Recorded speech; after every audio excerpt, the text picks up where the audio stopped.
Kidney patient का मतलब कि उनका बीपी बहुत हाई है, बहुत हाई मतलब 200/100 दवाई से भी कंट्रोल नहीं हो रहा, नंबर 1। बॉडी में स्वेलिंग है, सूजन है, नंबर 2। यूरिन आउटपुट आधे लीटर से कम है, नंबर 3। एक्सट्रीम वीकनेस है।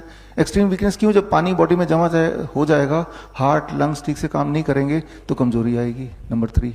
और साथ ही में उल्टी आती है, इचिंग होती है, तो ये 5 चीजें हैं। तो इसका मतलब आप किडनी के पेशेंट हैं। अब क्या करना है? ये time as medicine, food as medicine and 0 volt, ये तो करना ही करना है सभी को। इसके अलावा हॉट वाटर इमर्शन।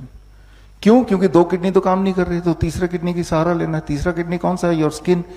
जब आप गर्म पानी में बैठते हैं 40 डिग्री सेल्सियस और पानी का प्रेशर दबाव पड़ता है बॉडी के ऊपर, तो आपकी स्किन किडनी के रूप में काम करने लगती है। तो ऐसा करने से क्या एक्सपेक्ट करेंगे आप? जब आप हॉट वाटर इमर्शन करेंगे, कहां तक पानी में डूबा होना चाहिए? मान लो नाभि के 1 इंच ऊपर तक, और 1 घंटा बैठिए। लेकिन कुछ लोगों के सवाल है, अभी मैं लूंगा, कि जब हम बैठते हैं तो नोजिया फील होता है, वीकनेस फील होती है, चक्कर आने लगते हैं। ये सारे आपके कुछ लोगों के एक्सपीरियंसेस हैं, है ना? ये सभी को आएंगे, अधिकतर लोगों को। हेल्दी से हेल्दी इंसान भी जब पहली बार बैठेगा हॉट वाटर इमर्शन में, कुछ देर बाद उसको नोजिया फील होगा, ब्रेथलेसनेस फील होगी, है ना? क्योंकि जब आप हॉट वाटर इमर्शन में बैठ रहे हैं तो आपका ब्लड सर्कुलेशन काफी तेजी से बढ़ेगा, आपका हार्ट बीट, आपका पल्स रेट बढ़ेगा। यही जो बढ़ा हुआ है, इसी से आपका skin will become a 3rd kidney. लेकिन क्योंकि कभी पहले अभी ऐसा किया नहीं है, इसीलिए बॉडी जल्दी थक जाएगा।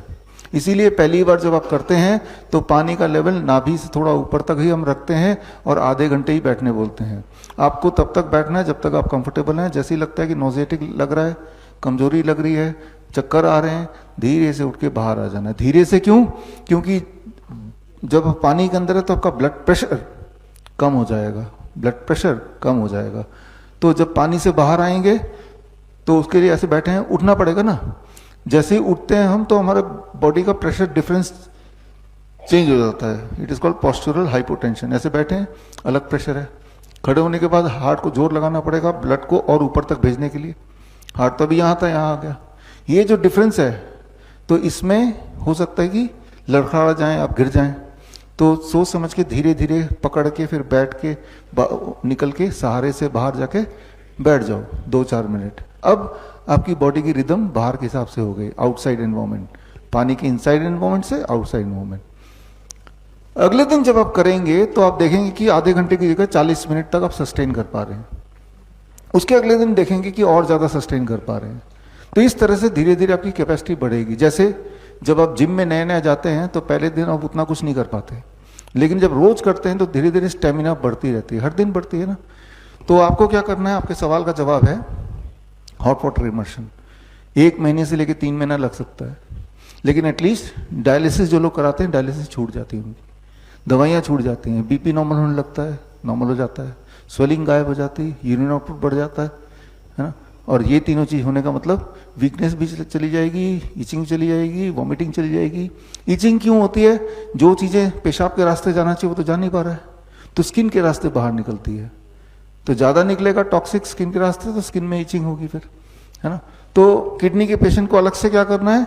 बिसाइड जो आप कर रहे हैं हॉट वाटर इमर्शन करना है। कितनी देर करना है? आइडली 2 घंटे करना है। लेकिन 2 घंटे एक बार में तो नहीं कर सकते, कर लेंगे 10-15 दिन में, धीरे धीरे स्टेमिना बढ़ जाएगा।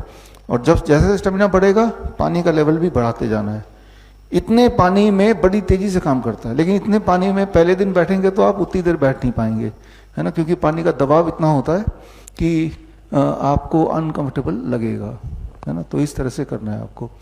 बड़ी से बड़ी बीमारी का आसान से आसान इलाज घर बैठे ही हो सकता है। अधिक जानकारी के लिए कांटेक्ट करें nearest Dr. BRC Clinic @ home।